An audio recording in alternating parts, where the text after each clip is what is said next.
রাধে রাধে, শ্রী রাধারানীর ভোজনালয়ে স্বাগতম।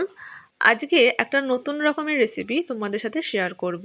ভালো লাগলে অবশ্যই লাইক আর শেয়ার করে দিও, আর সাথে কমেন্ট করে জানিও কেমন লেগেছে। আর যারা এখনও চ্যানেলটিকে সাবস্ক্রাইব করোনি তারা অবশ্যই সাবস্ক্রাইব করে পাশে থেকো।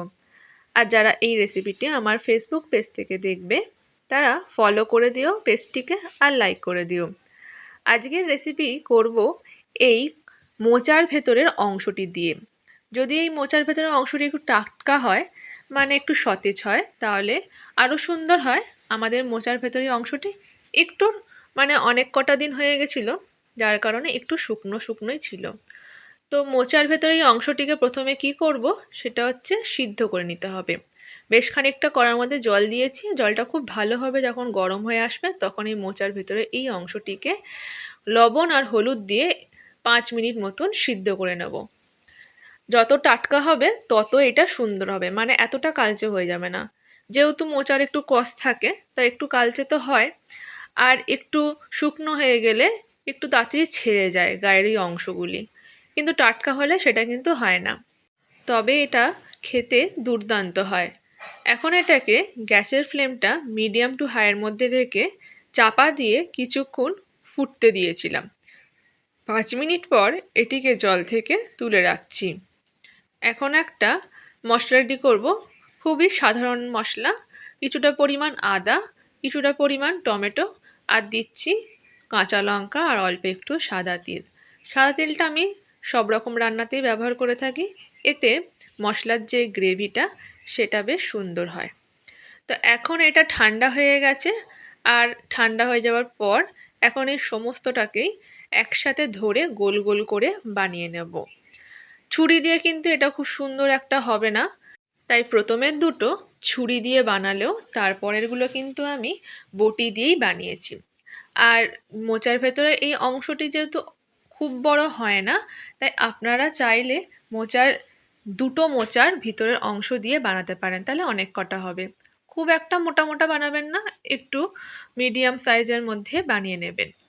এবার একটা ব্যাটার রেডি করব।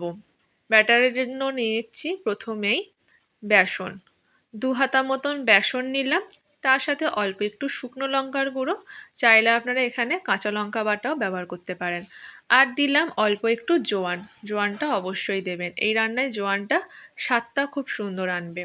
আর তারপর দিচ্ছি অল্প একটু টক দই, আর দিয়েছি আমচুর পাউডার কিংবা ভেজ চাট মশলা।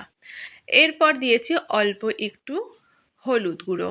খুব ভালো করে এটাকে মিশিয়ে নেব, আর মিশিয়ে নিয়ে দিয়ে দেবো হচ্ছে জল।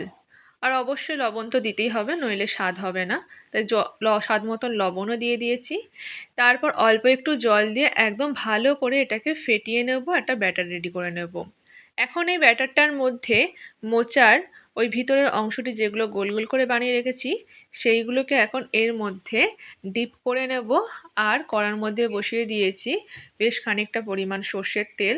তেলটা গরম হয়ে আসলেই এগুলোকে ডুবিয়ে ডুবিয়ে এবার ভাজতে দিয়ে দেবো। দুটো পিঠ ভালো করে একটু কড়া করেই ভেজে নেব। গ্যাসের ফ্লেমটা লো টু মিডিয়ামের মধ্যে রাখবো, যেহেতু মোচার যে ভিতরের অংশটি ওটাও তাহলে এই অবস্থাতে বেশ নরম হয়ে যাবে।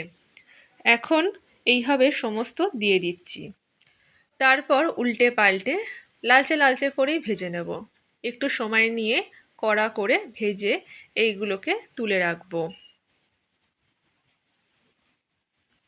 সমস্তটাই এখন বেশ সুন্দর করে ভাজা হয়ে গেছে, আর এই ভাজাটা খেতেও কিন্তু খুব সুন্দর হয়, ডাল ভাতের সাথেও খুব ভালো লাগে।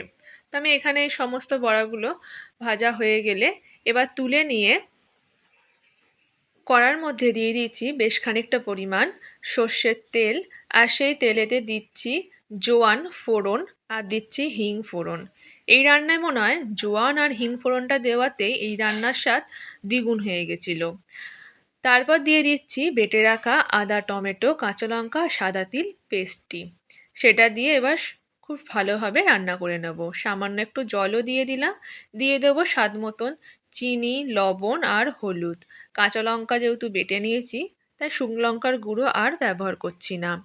তারপর একটু ভালোভাবে নেড়ে চেড়ে নিয়েই এর মধ্যে দিয়ে দিয়েছি জিরে গুঁড়ো আর অল্প একটু ধনে গুঁড়ো। মশলাটি থেকে তেল ছেড়ে আসলে তারপর দেব বেশ খানিকটা পরিমাণ জল।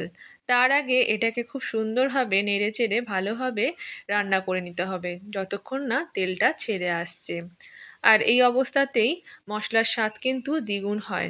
যতটা সময় নিয়ে রান্না করব এই মশলাটিকে, ততক্ষণ এই মশলার স্বাদ দ্বিগুণ হতে থাকবে। খুব ভালোভাবে রান্না হয়ে গেলে তেলটা ছেড়ে আসলে এখন দিয়ে দেবো বেশ খানিকটা পরিমাণ জল। তারপরে দিয়ে দেবো ভেজে রাখা এই মোচার বড়াগুলিকে। তারপর ফুটতে দেব আর 5 মিনিট মতন সময় নিয়ে।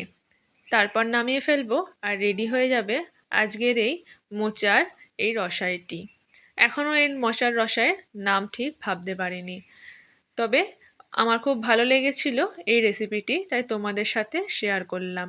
ভালো লাগলে অবশ্যই তোমরাও একবার বাড়িতে ট্রাই করে দেখতে পারো। খুবই সোজা রেসিপি।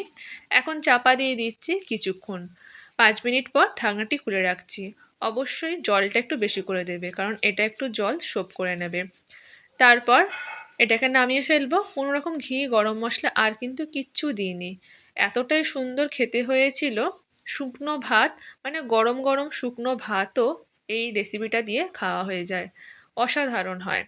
ভালো লাগলে অবশ্যই একটা লাইক আর কমেন্ট করে দিও, আর আমাদের চ্যানেলটিকে সাবস্ক্রাইব করে পাশে থেকো। রাধে রাধে।